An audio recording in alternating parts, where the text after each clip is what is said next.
그 땅에 기근이 심하고 그들이 애굽에서 가져온 곡식을 다 먹음에 그 아버지가 그들에게 이르되 다시 가서 우리를 위하여 양식을 조금 사오라. 유다가 아버지에게 말하여 이르되 그 사람이 우리에게 엄히 경고하여 이르되 너희 아우가 너희와 함께 오지 아니하면 너희가 내 얼굴을 보지 못하리라 하셨으니 아버지께서 우리 아우를 우리와 함께 보내시면 우리가 내려가서 아버지를 위하여 양식을 사려니와 아버지께서 만일 그를 보내지 아니하시면 우리는 내려가지 아니하리니 그 사람이 우리에게 말하기를 너희 아우가 너희와 함께 오지 아니하면 너희가 내 얼굴을 보지 못하리라 하였음이니라. 이스라엘이 이르되 너희가 어찌하여 너희에게 또 다른 아우가 있다고 그 사람에게 말하여 나를 괴롭게 하였느냐. 그들이 이르되 그 사람이 우리와 우리의 친족에 대하여 자세히 질문하여 이르기를 너희 아버지가 아직 살아 계시느냐 너희에게 아우가 있느냐 하기로 그 묻는 말에 따라 그에게 대답한 것이니 그가 너희의 아우를 데리고 내려오라 할 줄은 우리가 어찌 알았으리이까. 유다가 그의 아버지 이스라엘에게 이르되 저 아이를 나와 함께 보내시면 우리가 곧 가리니 그러면 우리와 아버지와 우리 어린 아이들이 다 살고 죽지 아니하리이다. 내가 그를 위하여 담보가 되오리니 아버지께서 내 손에서 그를 찾으소서. 내가 만일 그를 내 아버지께 데려다가 아버지 앞으로 두지 아니하면 내가 영원히 죄를 지리이다. 우리가 지체하지 아니하였더라면 벌써 2번 갔다 왔으리이다. 그들의 아버지 이스라엘이 그들에게 이르되 그러할진대 이렇게 하라. 너희는 이 땅의 아름다운 소산을 그릇에 담아 가지고 내려가서 그 사람에게 예물로 드릴지니 곧 유향 조금과 꿀 조금과 향품과 모략과 유향나무 열매와 감복숭아이니라.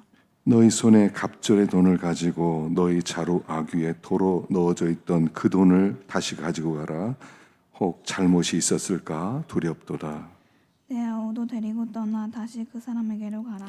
전능하신 하나님께서 그 사람 앞에서 너에게 은혜를 베푸사 그 사람으로 너희 다른 형제와 베냐민을 돌려보내게 하시기를 원하노라. 내가 자식을 잃게 되면 이르리로다. 그 형제들이 예물을 마련하고 갑절의 돈을 자기들의 손에 가지고 베냐민을 데리고 애굽에 내려가서 요셉 앞에 서니라. 요셉은 베냐민이 그들과 함께 있음을 보고 자기의 청지기에 이르되 이 사람들을 집으로 인도해 드리고 짐승을 잡고 준비하라. 이 사람들이 정오에 나와 함께 먹을 것이니라. 청지기가 요셉의 명대로 하여 그 사람들을 요셉의 집으로 인도하니 그 사람들이 요셉의 집으로 인도되매 두려워하여 이르되 전번에 우리 자루에 들어있던 돈의 일로 우리가 끌려드는도다. 이는 우리를 억류하고 달려들어 우리를 잡아 노예로 삼고 우리의 나귀를 빼앗으려 함이로다 하고 그들이 요셉의 집 청지기에게 가까이 나아가 그 집 문 앞에서 그에게 말하여 이르되 내 주여 우리가 전번에 내려와서 양식을 사가지고 여관에 이르러 자루를 풀어본즉 각 사람의 돈이 전에 그대로 자루 아귀에 있기로 우리가 도로 가져왔고 양식 살 다른 돈도 우리가 가지고 내려왔나이다. 우리의 돈을 우리 자루에 넣은 자가 누구인지 우리가 알지 못하나이다. 그가 이르되 너희는 안심하라. 두려워하지 말라. 너희 하나님 너희 아버지의 하나님이 재물을 너희 자루에 넣어 너희에게 주신 것이니라. 너희 돈은 내가 이미 받았느니라 하고 시몬을 그에게로 이끌어내고 그들을 요셉의 집으로 인도하고 물을 주어 발을 씻게 하며 그들의 나귀에게 먹이를 주더라. 그들이 거기서 음식을 먹겠다 함을 들었으므로 예물을 정돈하고 요셉이 정오에 오기를 기다리더니 요셉이 집으로 오매 그들이 집으로 들어가서 예물을 그에게 드리고 땅에 엎드려 절하니 요셉이 그들의 안부를 물으며 이르되 너희 아버지 너희가 말하던 그 노인이 안녕하시냐 아직도 생존해 계시느냐. 그들이 대답하되 주의 종 우리 아버지가 평안하고 지금까지 생존하였나이다 하고 머리 숙여 절하더라. 요셉이 눈을 들어 자기 어머니의 아들 자기 동생 베냐민을 보고 이르되 너희가 내게 말하던 너희 작은 동생이 이 아이냐. 그가 또 이르되 소자여 하나님이 내게 은혜 베푸시기를 원하노라. 요셉이 아우를 사랑하는 마음이 복받쳐 급히 울 곳을 찾아 안방으로 들어가서 울고 얼굴을 씻고 나와서 그 정을 억제하고 음식을 차리라 하매 그들이 요셉에게 따로 차리고 그 형제들에게 따로 차리고 그와 함께 먹는 애굽 사람에게 또 차리니 애굽 사람은 히브리 사람과 같이 먹으면 부정을 입음이더라. 그들이 요셉 앞에 앉되 그들의 나이에 따라 앉히게 되니 그들이 서로 이상하게 여겼더라. 함께 요셉이 자기 음식을 그들에게 주매 베냐민에게는 다른 사람보다 5배나 주며 그들이 마시며 요셉과 함께 즐거워하였더라. 아멘. 할렐루야. 참 좋은 아침입니다. 신선한 아침입니다. 오늘도 주님께서 주신 이 하루 선물로 주셨습니다. 오늘도 주님과 동행하시고 반드시 승리하게 될 것을 믿습니다. 자, 이제 오늘 여기 본문에 보면 요셉과 그의 형제들이 서로 만나고 드디어 이제 하나님의 역사를 이루어가는 또 이제 좀 어려운 일도 이렇게 시험을 하지만 그 일들을 통하여 요셉이 그들의 동생인 것을 밝히게 되기도 하고요. 그 다음에 이제 그 아버지 야곱도 모셔오는 그런 이야기가 여기에서 시작되죠. 자, 그래서 그들이 애굽에 가서 먹을 걸 사왔습니다. 사왔는데 먹을 게 다 떨어졌어요. 요셉이 분명히 얘기했습니다. 다음에 올 때는 너희 동생 데려와라. 동생 안 데려오면 너희들이 말이 거짓말이다. 너희들에게 양식을 안 팔겠다. 그리고 왔습니다. 그래서 아버지에게 이야기를 합니다. 그 사람이 베냐민 데려오라고 그랬다고. 안 데려오면 너희들이 거짓말쟁이고 너희들이 이 땅을 정탐하러 온 사람들이고 너희들에게 양식을 안 주겠다고. 그래서 베냐민을 데려가야 됩니다. 근데 야곱은 베냐민을 너무 사랑합니다. 왜냐하면 라헬의 두 아들 중에 요셉과 베냐민 둘이 있었는데 요셉은 죽었다고 그는 믿고 있고 베냐민만 남았다고 생각했어요. 자기 사랑하는 아내 라헬의 모습을 생각나게 하는 유일한 아들이 베냐민이었습니다. 너무 사랑합니다. 베냐민을 못 보낸다. 아버지, 우리 양식 떨어졌어요. 우리 베냐민 보내지 않으면 양식 사오지 못해요. 아버지 보내주세요. 안 된다. 그러면서 계속 고집을 피웁니다. 먹을 게 이미 다 떨어졌습니다. 먹을 게 하나도 없습니다. 시간이 지나갑니다. 대책이 없습니다. 근데 못 보내겠다는 겁니다. 그래서 유다가 가서 얘기합니다. 아버지, 내 아들을 아버지께 맡기겠습니다. 베냐민 못 데리고 오면 내 아들 죽이세요. 이렇게 얘기를 합니다. 그리고 그 이야기를 듣고 이 14절에 이렇게 얘기합니다. 전능하신 하나님께서 그 사람 앞에서 너에게 은혜를 베푸사 그 사람으로 너희 다른 형제와 베냐민을 돌려보내게 하시기를 원하노라. 내가 자식을 잃게 되면 이르리로다. 드디어 그가 더 이상 참지 못하고 이제 먹을 게 없습니다. 구할 데가 없습니다. 다 굶어 죽게 생겼습니다. 할 수 없이 너무너무 아꼈던 베냐민을 내어놓으면서 하는 말씀이 14절이었던 겁니다. 내가 자식을 잃게 되면 이르리로다. 이미 요셉은 없어졌고요. 또 요셉이 시몬을 붙잡고 있었거든요. 시몬을 붙잡고 올 때 베냐민 데려와라. 안 데려오면 이 시몬 죽는다 이러고 시몬은 지금 감옥에 있단 말입니다. 그러니까 이제 보냅니다. 내가 자식을 잃게 되면 이르리로다. 내가 가장 사랑했던 베냐민 절대로 포기하지 못해. 이건 내가 진짜 포기하지 못했던 바로 그 자식을 내어놓는 순간 하나님의 역사가 시작되는 것입니다. 여기 이렇게 전능하신 하나님께서, 사실 우리가 하나님의 전능하시다 믿어요. 하나님 전능하시지. 근데 사실 말만 그래요. 베냐민 보내면 다시 돌려올 게 분명합니다. 그런데도 못 믿고 있어요. 전능하신 하나님, 모든 것을 하시는 하나님, 전능하신 하나님인데 왜 우리 가정에 이런 일이 생겨? 전능하신 하나님인데 내가 왜 이런 병에 걸려?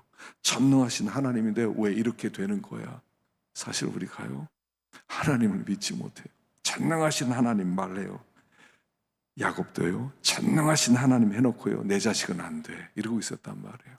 근데 그 자식을 내어놓는 순간 하나님의 막혔던 역사가 시작되더라는 거예요. 만약 베냐민을 안 보내면 어떻게 될 뻔했습니까? 먹을 것도 얻지 못하고 요셉도 만나지 못하고 가정이 평화롭지 못하고, 근데 내가 가장 사랑했던 베냐민을 내어놓는 순간 마치 어떤 댐이 무너지는 것처럼 하나님의 역사가 쫙 이루어지기 시작합니다. 오늘 우리가 생각할 것은 이것입니다. 나의 베냐민이 뭐냐는 겁니다. 내가 하나님 앞에 내놓지 못하는 나의 베냐민이 뭡니까? 이건 안 돼. 하나님, 이건 안 됩니다. 내가 이건 너무 사랑합니다. 그걸 내어놓는 순간 하나님의 역사가 시작된다 하는 것을 보여주고 있습니다. 마가복음 13장 봉독해 주시기 바랍니다.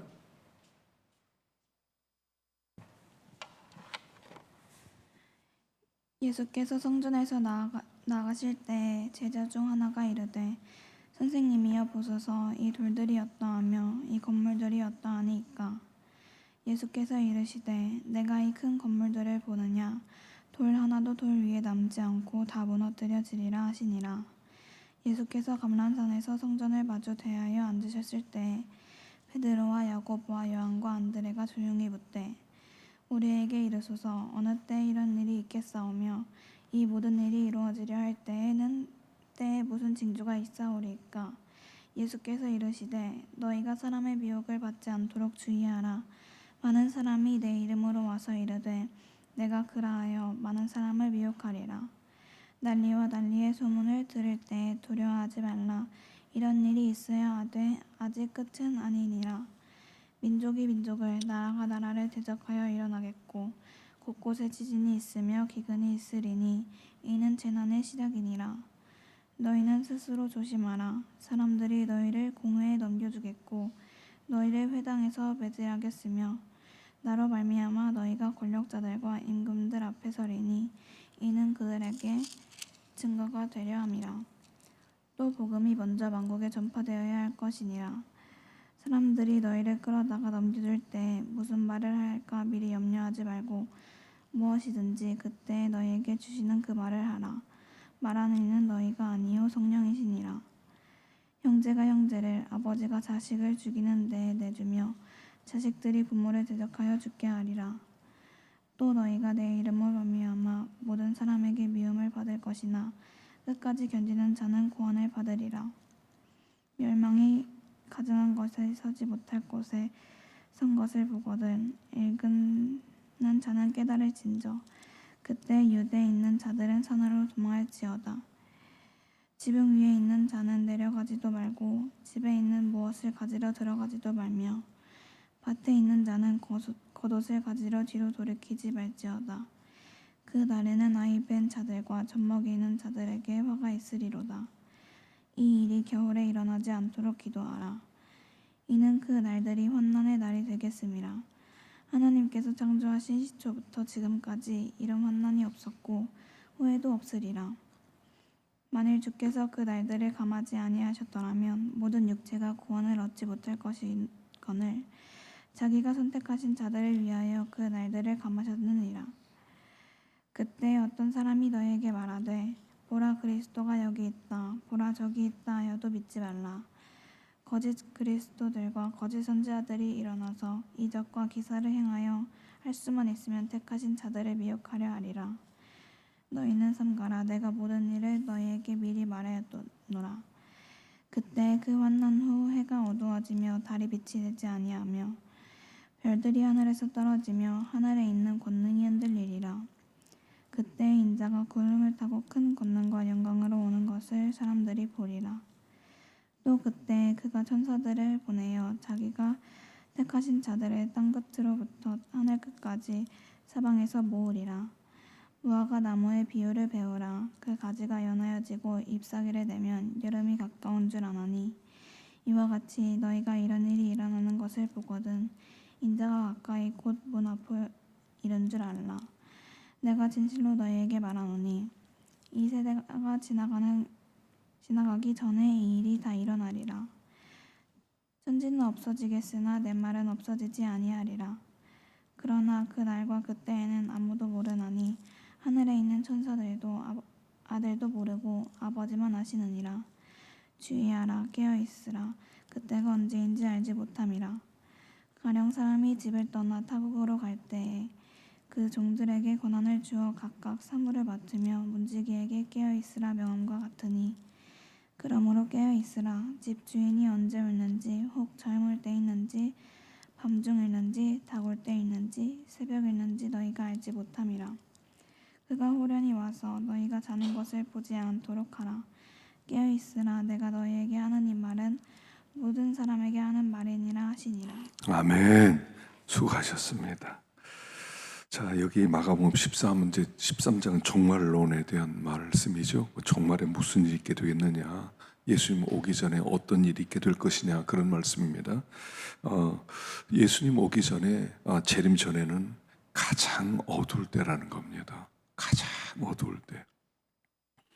역사적으로 이렇게 어두울 때들이 많이 있었죠. 많이 있었는데 이때야말로 진짜 가장 어려울 때라는 겁니다. 그래서 19절에 보면 그날들이 환난의 날이 되는데 하나님께서 창조하신 시초부터 지금까지 이런 환난이 없었고 후에도 없으리라. 이전에도 없었고 이후에도 없는 그런 큰 환난이 우리에게 찾아온다는 겁니다. 그리고 나서 주님이 재림한다는 겁니다. 그러니까 그때 잘 견뎌라. 그래서 결론적으로 33절부터 쭉 나오는 이야기가 뭡니까? 깨어있어라. 4번 반복되죠. 이 깨어있으라는 이 말이 이 신약에는 10번 정도 나오거든요. 10번 나오는데 그 중에 4번이 여기에 몰쳐서 나와요. 깨어있어라, 깨어있어라, 깨어있어라, 깨어있어라. 자, 마지막 때 이 환난을 이길 수 있는 사람이 되라는 겁니다. 이길 수 있는 사람이 되라. 근데 27절에 보니까요, 그때 그가 천사들을 보내어 자기가 택하신 자들을 땅 끝에서부터 하늘 끝까지 사방에서 모으리라 그랬어요. 사방에서 모으리라. 그러니까 사방에서 모은다는 것은요, 우리가 이렇게 드러난 믿는 사람들만 보지 말라는 거예요. 전 세계적으로 흩어져 있는 바알에게 무릎 꿇지 않은 7,000명이 있다는 겁니다. 다 망했다, 믿음 다 떠났다, 그렇게 보지 말라는 겁니다. 숨어서 하나님을 섬기는 사람들이 많이 있다는 거예요.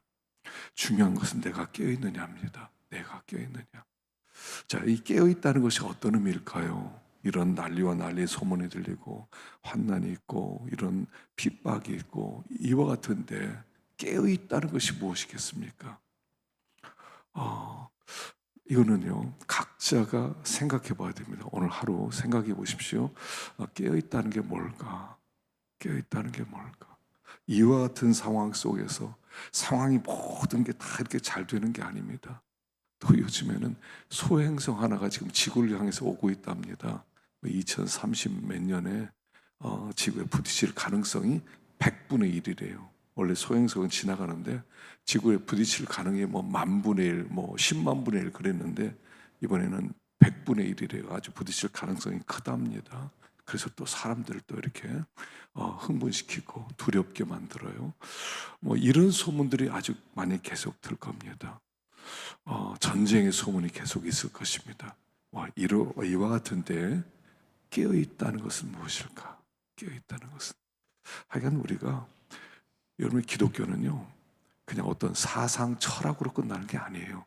실제로 예수님을 만나는 거예요. 이 성경에 이 땅에 오셨던 예수님이 지금 승천했다가 다시 온단 말입니다.